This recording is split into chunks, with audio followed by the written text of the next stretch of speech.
This is the Storypunks podcast, the show where we talk about all the punks, so steampunk, dieselpunk, cyberpunk, and all the other punks.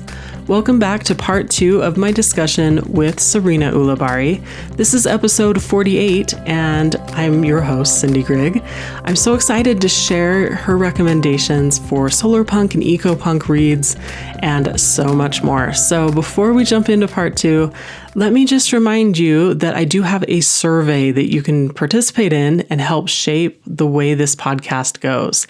We're mid-season. Again, this is a seasonal show, and that means that I run actively from about April to about September or October. And then I take the rest of the time to develop the episodes coming up and to interview and get ahead of the curve. It's just because this is a very labor-intensive way to run a podcast, and it's helped me be so much more successful and consistent. And I really look forward to also continuing to refine the show the way I was able to between seasons 1 and 2. But I realized I want to actually check in, mostly because I introduced so many different things this season. You know, we started the Storypunks book club, which I was calling the Salon, over in our Facebook group. And I started, sharing resources with you and pointing you to different vendors that could help you with your own creations and several other things. So mostly I just want to get feedback and understand whether people are liking it. I don't want to take it for granted that just because the show has grown a lot this season, it's because of A, B, or C. I'd love to know whether everything's really hitting the right note. And you are so pivotal in that. I can't do it without that feedback. So if you could please just take a few minutes and head over to storypunks.world/survey. You can take the questions on your own time, and it really doesn't take very long. So thank you in advance for sharing your feedback and being part of the show that way. So I'll also mention one more time that this segment actually begins with a listener question, and that was so valuable to bringing out more from the interview.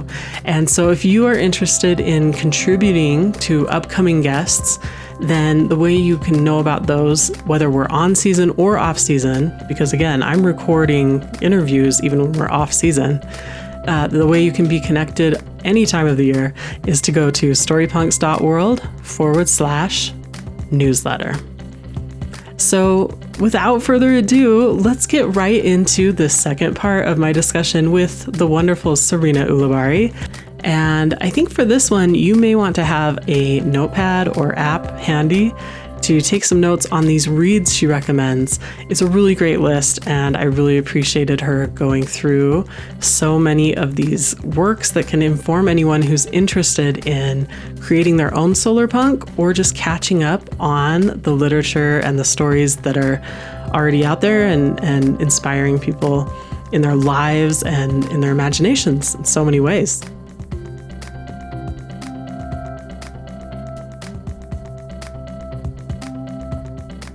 Okay, so we do have a question from Jill in Idaho. She says, I love the idea of solarpunk, but I haven't found a really great list.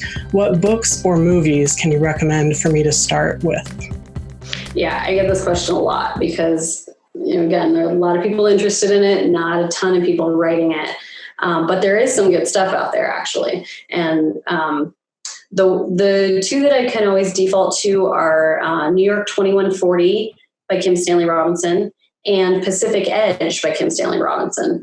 Because he's been doing this kind of work for decades.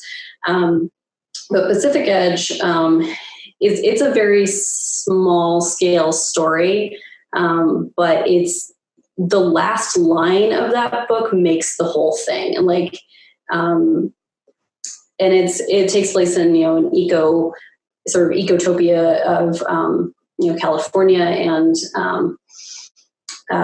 just the architecture in it and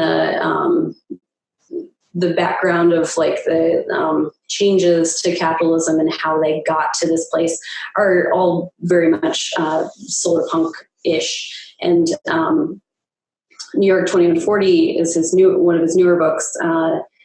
is about taking down capitalism in a flooded New York City. And it has a whole bunch of different stories that intersect. The issue with Kim Stanley Robinson, I love him, but he can be a bit dry and a bit technical. I often say he is, all of the solar without much of the punk. So he's not for everybody, and especially if you're looking for a like fun, lighthearted read, not so much. But like you can tell he's having fun playing with stuff. Like I think did he write Anno Dracula, which is a follow-up to Dracula? Oh, I'm not sure. He does some really fun things from what I've seen, but I'm not familiar enough with his work. But I like your description of it for those who are looking for stuff to read. Yeah, and so there's some others. I have to recommend this book, Implanted, by Lauren C. Tifo. It's I think it gets called cyberpunk more often, but it's both. It's cyberpunk and it's solarpunk, and it's really good. So the central premise here is that climate change has made the outside world unstable, and so humans retreat into these domed cities. And now, a couple centuries have passed, and we're looking at emerging from the domed cities. And so, there is some people don't want to emerge, some people do. Who gets the land outside? Can we even survive out there? It has those kind of issues. And then it has the cyberpunk aspect of like brain implants that let you communicate with people instantly, and just like we are on our phones, but just like with eye blinks or something. So it's both cyberpunk and solarpunk, and it's awesome. That's what we love here. Just the crossovers and the cool new stuff. Yeah. So I highly recommend Implanted. Another one that's kind of a bridge, I would say, between cyberpunk and solarpunk is Walk Away by Cory Doctorow. And so if I say Kim Stanley Robinson is all the solar without the punk, this is a lot of the punk with not a whole lot of solar. But there are some environmental issues. They happen kind of off stage. They happen kind of in the periphery of the story, but they're still going on in the background. And it's very like anarchist and a lot of people that are interested in solarpunk are interested in that kind of government system as well, or lack thereof. So, but Walk Away is very optimistic, and it's a good story, and it's got some solarpunk aspects to it. Another one, this is an older book. This was published in 1994, I think, The Fifth Sacred Thing by Starhawk. And you may find this in the New Age section rather than in the science fiction section, but it is very much science fiction. It is very much a story and not just where to light your candles kind of thing. But it gets shelved in the New Age section because she's a Wiccan, and she has published some of those other types of stories or types of books. And the idea of the fifth sacred thing is that the first four, like water, earth, air, all the elements. So when all of those are in balance, then you can pursue spirit. And but so this has a very solarpunk aesthetic and themes. The issue with it is that it's like a pocket utopia. So it's solarpunk San Francisco in a world where everything outside of San Francisco is a horrible, violent dystopia. And so again, if you're looking for a nice, lighthearted read, this is not it. This deals with very hard, issues, but it's beautifully written, and it's very much solarpunk within that little community where like they've torn up the asphalt in San Francisco and put planted trees and plants and made rivers run through the streets, and the whole place is kind of run by a cabal of wise old women, and like it's wonderful, and it has a lot of those solarpunk aspects. It's just they're the only ones. Everything outside is still terrible, and they're resisting it, and they do it in this very interesting, non-violent way. So there's one more I don't have a copy of because I listened to it on audio, and that is Brenda Cooper wrote the book called Wilders. And I think there's a sequel that I haven't read yet. So Wilders is young adult and takes place in the Solarpunk Seattle. I think they call it Seacouver, like Seattle and Vancouver. So it's this like cross-border high-tech Solarpunk city.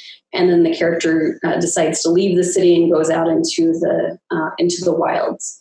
So I would say this is kind of old-fashioned style YA in terms of it's kind of a really naive character without a whole lot of agency. So if you're used to the really strong protagonist of modern YA, you don't expect that because this is a little bit more what I would say old-fashioned YA.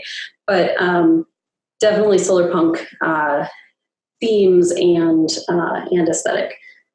You have such a good way of talking about what people might like or not like. And my next question feeds off of that. Is there anything you feel people should avoid when they're creating this kind of art? And again, I know it can be really subjective.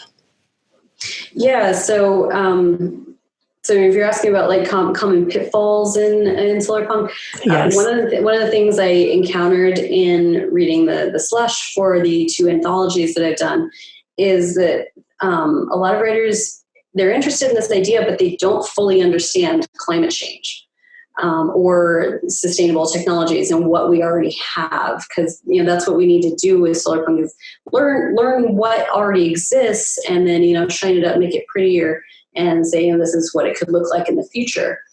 So a lot of stories that I read had their disaster, their collapse, or whatever. That was supposed to be climate change, and it could have been swapped out for nuclear war, and nothing about the story would have been different. So climate change will be devastating, but it's going to be devastating in a totally different way than nuclear war was. And writers need to understand the science that they're working with and understand the environmental issues. And that's tricky. You gotta do your research. And I think that's one reason that a lot of the stories in my first anthology ended up being from international writers is Americans have this we're not educated about this stuff. We have to seek it out ourselves. And whereas, it's like the Canadians just get it. They just, in my experience, and I don't mean to make Canada just a monolith because I know it's a very diverse country, but the Canadians and the Australians and the Italians that I worked with, they just understood it on a much deeper level than a lot of American writers did. So I think that there's a lot more conversation happening around climate change and sustainable technology so that people are learning more all the time. But that's the main thing I would say. Learn about the science behind it and what we already have, because there's a lot of cool stuff going on. It's not just, rooftop solar. There's a lot of, they're working with flexible solar panels and transparent ones. And, and there's also all these other ones, all these other alternative energies that already exist that we just don't know much about. But where could people go to keep educating themselves? Yeah, good question. Pretty broad. Yeah. I took a couple of courses through, they call them MOOC courses, MOOC. And Cornell has these online courses, and they're cheap. They're like $50 a course or something like that.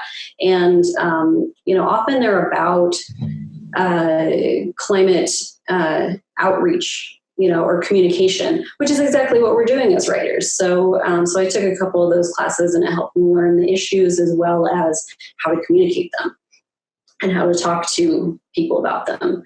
So I would recommend looking into things like that.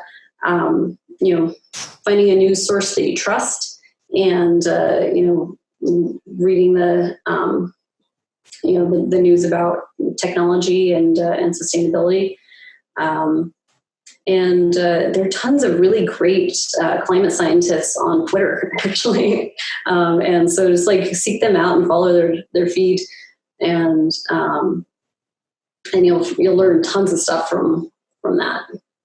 Oh, that's so good. Thank you. I know that I threw you into that pretty big question, but I think people really do want to be more informed. And so, especially in our writing community, hopefully we can get better submissions headed Sarena's way. So and I've got some great ones. So yes, and obviously, right. Yeah. So finally, what have the punk genres taught you as a writer or person, Sarena, and what would you like to see them do for the world? The punk genres in general. Well, the thing I like about punk is that each of the punks comes with its own aesthetic, and that gives a sort of grounding both for the writer and the reader. To make your world sort of look like this, and then that's a big sandbox that you can play in. Like even though they may all look the same on the surface, they don't really, but if they at least have these recognizable elements on the surface, then there's a whole lot that you can do within that, and have the reader like immediately sort of grounded in what to expect, and it also creates fandoms.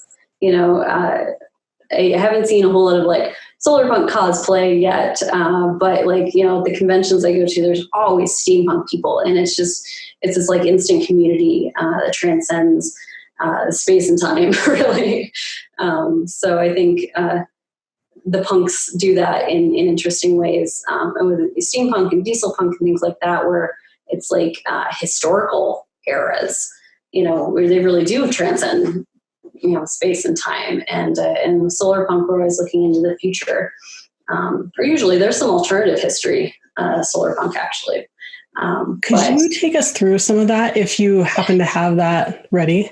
Well, there are a couple alternative histories that I've read in Solarpunk from the Brazilian anthology that we translated. Fabio translated it. I published it. I did not do the translation myself. I say we just as the company. So one of them is an alternative history where rather than having like the Industrial Revolution, we had the Sustainable Revolution, like right at the beginning of the 20th century. And so,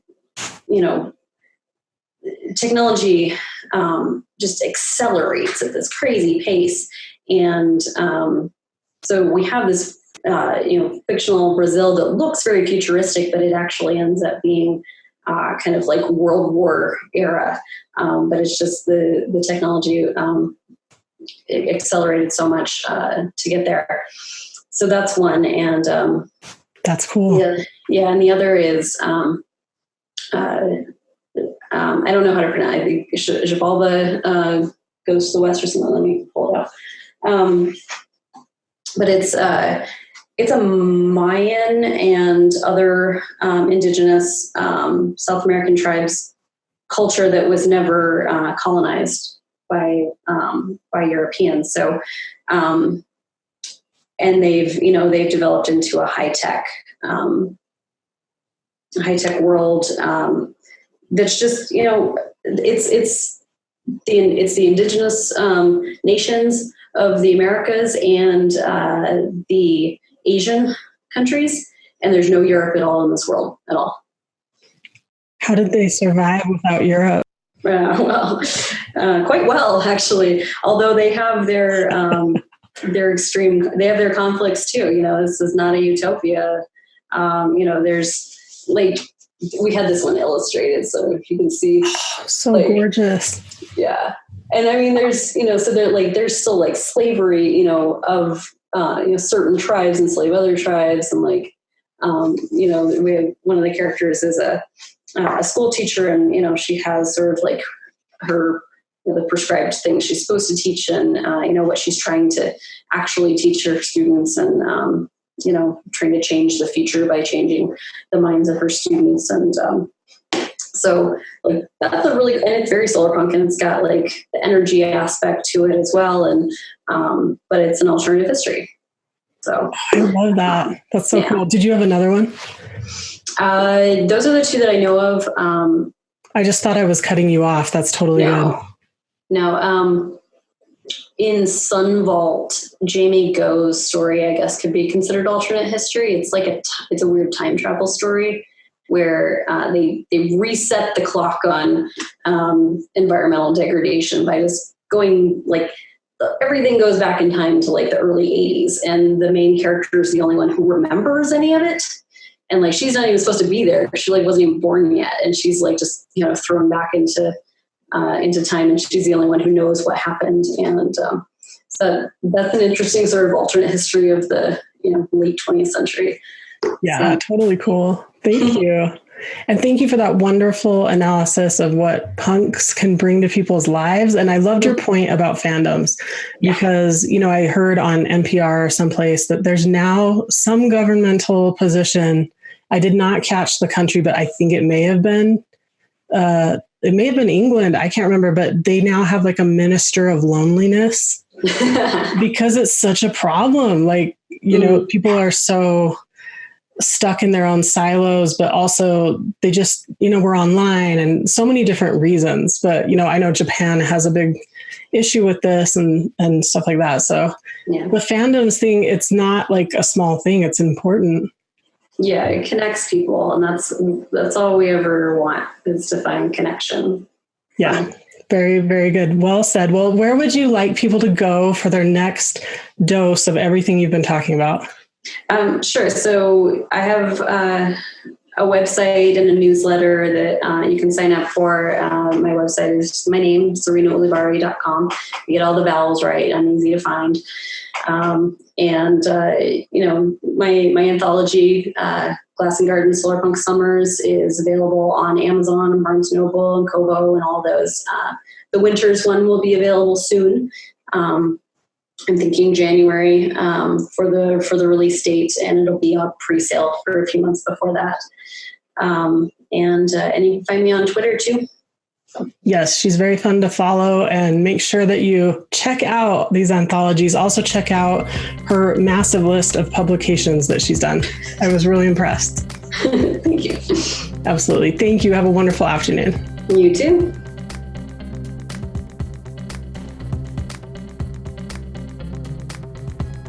Such a great discussion and a great launching off point for anyone who's looking to create solarpunk or ecopunk, or just align yourself with a new kind of punk and check it out. And I absolutely appreciate Sarena's time. She's very busy, and I was very inspired by our chat about solarpunk and ecopunk.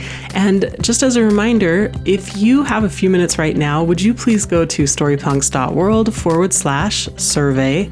It's really important for me to understand whether you're loving this or that, or whether you have a suggestion. There's also an open field, so you're welcome to send in any of your thoughts or what you're looking for from the Storypunks community as well. I've recently added some services, for example, the editing service. So if you are someone writing anything, it could be, a screenplay, it could be a manuscript for a book, and so on. If you are looking for a punk-related editor who gets you and knows the ins and outs of the punk-related genres, I'm very interested in doing a sample for you. Just join the newsletter and you can be in touch with me that way, and you'll see the links for expressing interest in editing. So that catches you up with everything over here in the Storypunks realm. And again, thank you for being part of it. I hope you'll share it with someone who loves punks as well. That could take any format. It could be leaving a review on your podcatcher of choice, like iTunes. So appreciated. It could be just mentioning it the next time you're with this person, or it could be, tweeting about it, or, posting on Facebook, but, just share it with someone.